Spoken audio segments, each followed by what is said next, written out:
자, 그저 전기용선에 대해서 계속 이야기를 나누십시다. 그 전기용선의 경우에 아까 말한 것처럼 차도 체인의 경우에 그, 그 계약상의 책임을 지는 것은 직접 계약한 당사자만이 책임을 진다 이렇게 말씀드렸고, 그렇지 않은 사람들하고는 불법의 책임을 지거나 아니면 법정 책임을 지거나 이런 관계라고 그랬어요. 그래서 그 선박 소유자하고 제3자의 관계를 굳이 얘기를 한다면, 선박 소유자가 전기용선 계약상의 운송인으로 명시가 됐다. 뭐 그런 경우라면 선박 소유자가 직접 뭐 전기용선 운송 계약을 체결한 것으로 볼 수 있으니까, 그러한 경우에 선박 소유자가 운송인으로서 책임을 부담하겠죠. 아까 제가 말씀드린 것처럼 특약을 하던 계약상 전기용선자가 내가 책임지는 게 아니고 제가 책임지는 거다 이렇게 계약서에 명시했으면 제가 책임지는 게 맞잖아요. 예? 그래서 그런 경우는 선박 소유자가 운송인으로서 책임을 부담하는 경우가 있고, 그렇지 않다고 하더라도 전기 용선된 선박에 관하여 제3자와 개품 운송 계약이 체결돼 가지고 이 전기 용선자가 운송인이 되는 경우, 그런 경우에 우리나라는 상법에 809조를 따로 정했어요. 그래서 선박 소유자는 상법 809조에 따라서 제3자에 대하여 전기용선자와 동일한 책임을 진다 이렇게 법으로 정해놨어요. 아까 제가 설명드렸죠. 비록 전기용선에 대해서 전기용선자가 제3자하고 그 개품운송 계약, 그러니까 뭐 한해용선 계약을 체결하던 아니면 그 선화증권을 발행한 경우, 그러한 경우에 선박 소유자가 809조에 따라서 제3자에 대해서 전기용선자와 동일한 책임을 부담할 수 있는, 그래서 이런 것들을 보통 우리가 법률적으로 연대 책임, 원래 연대 책임이란 건 뭐예요? 쌍방간에 연대에서 책임을 지기로 계약을 체결하면 연대 책임을 지는 거죠. 약정 책임인데, 약정한 것도 아닌데 법으로 강제로 같이 책임을 지라고 했어요. 그래서 그런 것들을 우리가 이제 부진적 연대 책임이다 하는 용어를 쓰거든요. 그래서 부진적 연대 책임, 이걸 좀 이해하시고, 전기용선의 경우에 일반적으로 그 운송에 대한 책임은 선박 소유자가 아니라 전기용선자가 부담합니다. 전기용선자가 일정 기간 배를 빌려서 자기가 영업에 투입하는 거거든요. 그러니까 그 영업상 계약도 지가 나서서 하는 거죠. 그리고 본인이 나서서 계약 체결한 것이니까 당연히 그 본인이 책임을 져야죠. 기본적으로는. 그렇지만 아까 말씀드렸지만은 선장이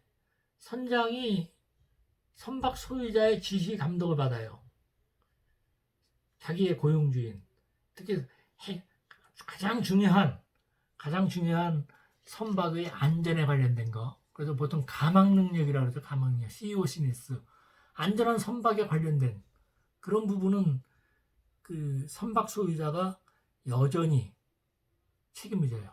그래서 해운 기술에 관련된 사항, 그것들은 적절한 선장을 뽑아야 되고, 그 제대로 된 선장을 뽑아서 그 배에 투입시켜줄 의무가 있는 거죠.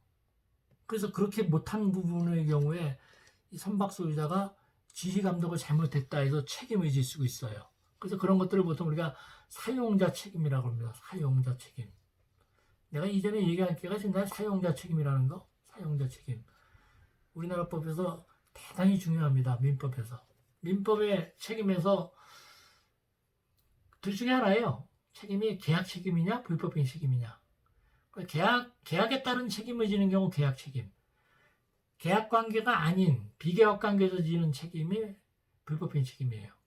그래서 계약 관계에 있지만 불법행 책임을 질 수 있죠. 그런 경우 계약 책임과 불법행 책임이 병존한다.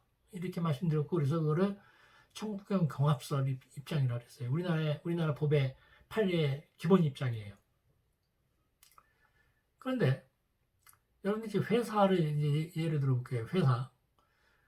회사에서 어떤 예를 들어서 증권회사 얘기해 볼까요? 증권회사 직원이 일을 잘못해서 그, 그 증권회사하고 거래를 하는 거래 당사자인 고객한테 손해를 끼쳤어요. 그러면 증권회사가 책임지죠? 왜 그렇죠? 그 사용자 책임이랍니다. 증권회사는 자기 직원들이 잘못한 것에 대해서 지시감독 책임이 있는 것으로 봐서 소위 지감독자로서의 잘못이 있는 것으로 추정해가지고 그렇지 않다는 것을 증명하지 않는 한 책임을 지게 하는 그것이 그 불법행위 책임의 가장 핵심 원리 중에 하나예요. 사용자 책임이랍니다. 그래서 이 사용자 책임의 경우에 사실은 그 사용자한테 거의 무과실에 가까운 책임을 지우게 하는 경향이 있어요. 법에서는 지감독상의 주의 의무를 위반한 경우만 책임을 지도록 되어 있는데 그 위반하지 아니했다는 사실을 입증을 해야 될 책임을 사용자한테 주고 있어요. 그리고 그 입증이 쉽지 않아요. 그러니까 쉽게 말해서 증권회사의 직원이 잘못했으면 지휘감독을 잘못한 거로 보는 거죠. 예? 왜 그런 친구를 고용해서 일을 맡겼냐? 네 잘못이다. 그래서 대부분 그 사용자가 책임을 져요. 그래서 이것도 마찬가지예요. 똑같은 법을 적용합니다. 그래서 선박 소유자의 지휘 감독을 받는 고용을 받은 선장이 해기 사항이나 선박의 안전에 대해서 문제를 야기시킨 경우에 그거는 선박 소유자의 지휘 감독이 잘못됐다고 보는 거죠. 뭐 본다는 말은 좀 어폐인데 추정하는 거죠. 근데 사실상 보는 거나 마찬가지로 그 사용자에게 책임을 묻는 경향이 있어서 사실 무과실 책임에 가깝다 이렇게 봐도 돼요. 그래서 그 사용자 책임이랍니다. 그래서 이것도 당연히 그 사용자 책임이라는 것은 해온 모든 사건에서 다 똑같이 적용되는 원리라고 보시면 돼요. 그래서 예를 들어서 해운 회사에 누가 잘못됐다. 그런 경우에 회사가 책임지는 것은 사용자 책임 때문에 책임지는 거예요. 그러니까 본인이 직접 책임지는 거 외에. 그래서 그것이 똑같이 정기용선 계약에도 적용된다. 이렇게 이해하시면 되겠죠. 그 정기용선 하에서 운송인의 특정 문제를 아까 제가 약간 말씀을 드렸는데 운송인의 identity of the carrier 운송인, 캐리어가 누가 운송인인가? Who is the carrier? Who is carrier? 캐리어를 어떻게 아이덴티파이 할 것인가? 이것이 상당히 그 중요한 문제 중에 하나예요. 이것은 제가 그 이전에도 그 얘기했던 부분 중에 하나인데 여러분들 이제 물류업체들이 선화증권을 발행하잖아요. 근데 선화증권을 발행한 경우에 누가 운송인이냐? 물류업체냐? 아니면 물류업체가 실제로 그 화물을 운송하도록 맡긴 해운회사냐? 종합물류회사는 해운회사는 아닌데 자기가 직접 선화증권을 발행하기도 하고 또 계약을 체결하기도 하고 그리고 돈도 다 받아요. 돈도 다 받아가지고 그거를 다시 그 해운회사한테 맡기죠. 일부 수수료 떼고 그런 경우에 누가 캐리어예요? 해운회사예요? 물류회사예요? 대단히 어려워요. 근데 사실은 그런 경우에 물류회사가 계약자면은 해운회사한테 직접 청구권이 없죠. 계약상. 해운회사가 직접 계약자면 물류회사한테 청구권이 없죠. 물류회사는 그런 경우에 단순히 커미션만 먹는 운송을 주선한 사람의 지위를 갖는 거죠. 그래서 이것이 그 아이덴티파이 하는 문제하고 직결되는데 특히 정기용선 계약하에서 선화증권을 발행하는데 그 선화증권은 명확하게 선박 소유자 이름으로 발행했다. 그러면 선박 소유자가 계약자죠. 정기용선자는 계약자가 아니죠. 그럼 뭐예요? 뭔지 약간 애매하지만 주선한 자가 밖에 안 되는 거죠. 또 자기가 직접 선화증권을 발행했다. 그러면 본인이 운송인이 되는 거죠. 그럼 선박소유자는 운송인이 아니죠. 계약자가 아니란 말입니다. 그리고 그 중간에 운송주선인이 있다고 치자고요. 운송주선인이 누가 나서서 이 해운회사한테 맡겼어. 근데 그 해운회사가 자기 선박이 아니라 남의 배를 빌려서 그 배로 운항을 했어요. 그러면은 누가 운송인이냐? 정기용선자가 되겠죠. 그런데 우리나라 법상 여러분들 물류업체, 국제물류주선업자는 선화증권을 발행할 수 있죠. 그런 경우에 자기 명의로 선화증권을 발행하면 실제로는 다시 해운회사한테 맡겼어요.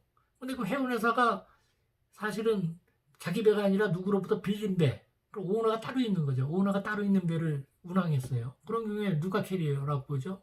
그런 경우엔 선박 오너도 아니고 선박 소유자도 아니고 용선자도 아닌 물류 주선업자가 운송이 되는 거죠. 그렇죠? 그 대단히 중요해요. 그래서 사실은 선화증권상에 누가 운송인인지를 선화증권 약관에다 표시하는 경향이 있어요. 자기가 책임을 안 지려고. 그래서 정기용선자가 지가 선화증권 발행하면서 이면에다가 뭐라고 쓰느냐면 이 선화증권은 선박 소유자가 발행하는 것이고 이 선화증권에 관련된 모든 책임은 선박 소유자가 책임진다. 이렇게 면피하는 면책 규정을 두는 경우가 있어요. 그래서 이 계약이 그런 계약이 유효할까요? 그런 것을 이제 나용선 조항이라고 하는데 우리 그런 경우에 그 계약은 무효로 보고 있어요. 왜냐하면 선화증은 전면에 반하기 때문에 자기가 계약을 체결해놓고 이면에다가 깨 같은 글씨로 자기가 계약자가 아닌 것처럼 표시한 거 이게 조금 모랄 해저드 부분도 있고 해서 하여간 논란이 많지만 기본적으로는 그런 경우 선화증권상 누가 발행인지가 명백한 경우에는 이면에다가 책임을 면하는 규정을 뒀다 하더라도 무효로 보는 거죠. 무슨 말인지 아시겠죠? 근데 선화증권에다가 예를 들어서 물류업체가 선화증권을 발행하면서 그 해운회사의 양식에다가 서명을 했어요. 근데 그 서명도 그 해운회사를 대리해서 서명하는 것으로 했어요. 그럼 누가 선화증권을 발행한 거죠? 그럼 물류업체가 발행한 게 아니죠. 에이전트로서 대리인으로서 발행했으니까 그저 그 해운회사가 발행한 거로 봐야 되겠죠? 맞나요? 맞을 것 같아요. 사실 그것도 바람직하진 않아요. 그럼 거기다가 그럼 그렇게 한 경우는 그렇게 하면은 화주 측에서 이 컴플레인 할 거 아니에요. 왜 네 이름으로 네가 직접 하는 거로 계약을 안 하냐. 그래서 그럼 해운회사의 폼에다가 자기가 직접 계약하는 거로 계약서에 서명했어요. 그런 경우는 어때요? 온베하프 오브 뭐 에이전트가 아니라 자기가 직접 자기 회사 이름으로. 그 경우는 어떤가요? 좀 충돌이죠? 폼하고 계약자하고. 그런 경우는 그래도 저는 직접 계약한 것으로 설명했으니까 그런 경우는 폼을 썼다 하더라도 책임을 져야 되겠죠. 물류업체가. 그래, 포워딩 업체가. 자, 마스터가 발행했어요. 마스터. 그럼 마스터가 발행해서 마스터가 누구를 위해서 발행한 것을 여기다 온 비하프 오브 그 다음에 해운회사 쓰든지 아니면 온 비하프 오브 오너 입장을 쓰든지 그러면 좋은데 아무것도 안 썼어. 그런 경우에 확실히 논란이 있죠. 마스터가 과연 누구의 대리인으로서 서명한 것이냐? 자기를 고용한 선주를 대리해서 서명한 것이냐? 아니면 자기에게 운송을 지시한 정기 용선자를 위해서 서명한 것이냐? 참 어려워요. 그런 경우 케이스 바이 케이스를 판단해야 하는데 기본적으로 마스터가 정기 용선자를 위해서 발행한 것으로 볼 가능성이 높긴 해요. 높긴 한데 거기다가 또 뭐 다른 문구를 넣거나 이면 약관에다 뭘 넣거나 뭐 마스터는 그 선박 소유자를 위해서 일하는 사람이다라든지 뭐 막 이런 거 넣은 경우에 복잡한 해석 문제가 생길 수 있어요. 그래서 사실은 이 선화증권에다가 약관을 정하는 것은 이제 끊임없는 그 머리 싸움인 경우가 많아요. 그래서 약관을 만드는 그 운송회사의 입장에서는 어쨌든 자기한테 유리한 운송 약관을 만들려고 하고 화주 측에서는 자기들한테 유리하게 고치려고 하는데 그게 일반적으로 그게 약관을 일일이 또 고치긴 쉽지가 않기 때문에 그래서 보통 운송 약관이나 선화증권 약관 같은 경우에도 사실은 이제 그 우리나라 약관심사위원회나 이런 데서 좀 관여하려고 하는데 문제는 우리나라에서 이제 선화증권 약관이나 운송 약관은 국제적인 약관이기 때문에 우리나라 행정관청이 함부로 개입하기 어려운 측면이 있어요. 그래서 사실은 우리 변호사 입장에서 화재 측을 대리하는 경우에는 이 그 약관이 조금이라도 그 화재에게 불리한 약관들은 가능한 한 무효로 보려고 하는 경향이 많고 선주 측의 입장에서 일을 하는 변호사의 입장에서는 가능하면 그 약관을 유효하게 해석하려고 하는 경향이 강해요. 그래서 사실은 그게 그 충돌이 생기죠. 그래서 사실은 적절한 선에서 사실은 이제 타협을 취해야 되는데 그래서 뭐 앞으로 지금도 선화증권이 수없이 발행되지만 그 선화증권을 그 발행하는 운송인의 입장에서는 사실은 운임을 많이 받는 것도 아닌데 뭐 대형 사고가 발생해서 손해가 발생하는 경우 손해배상 책임이 크거든요. 특히 포등업체들은 이 선화증권을 발행했잖아요.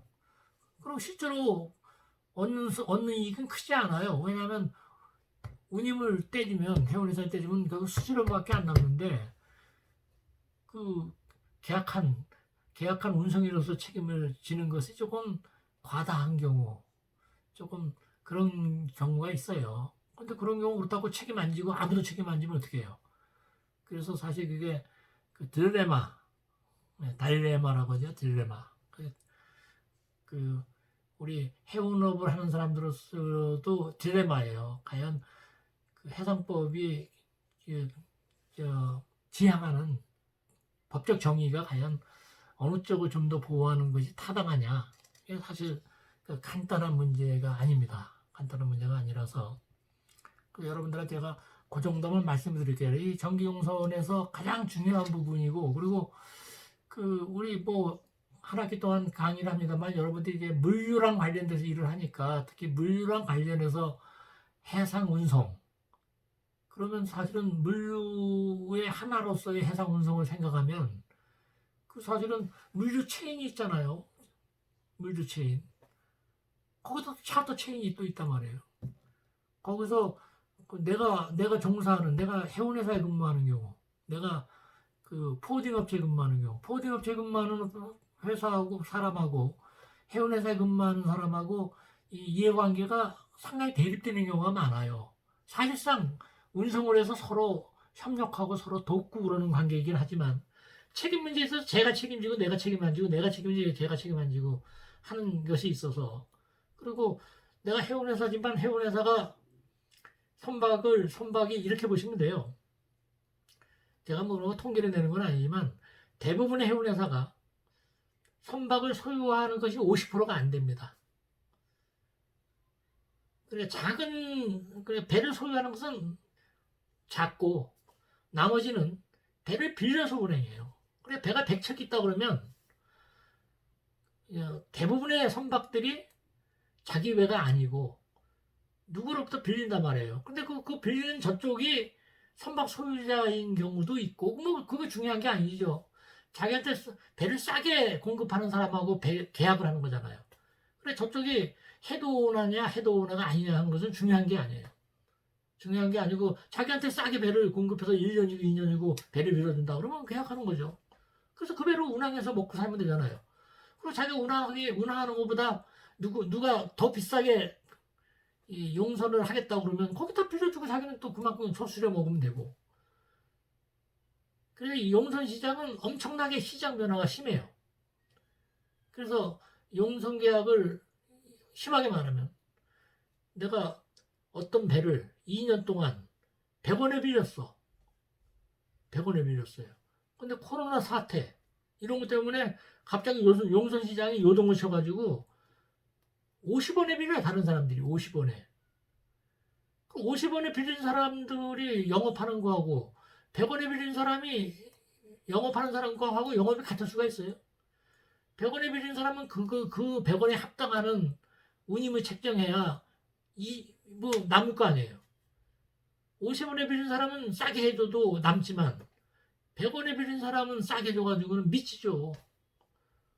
근데 뭐 100원에 빌렸다고 해서 비싸게 하면 누가 이용해요? 이용 안 하잖아요. 탐망하죠. 그래서 용선계약 비중이 많으면 많을수록 해운회사가 불안정한 거죠. 그래서 해운회사가 이 해운 전문가가 용선을 잘하는 거 이건 사실 하느님만이 알아요. 이 용선 시장이 어떻게 되는지 하는 건 하느님만이 아는데 그걸 또 기가 막히게 잘하는 사람들이 있어요. 그래서 그거를 또 잘 안배해야 돼요.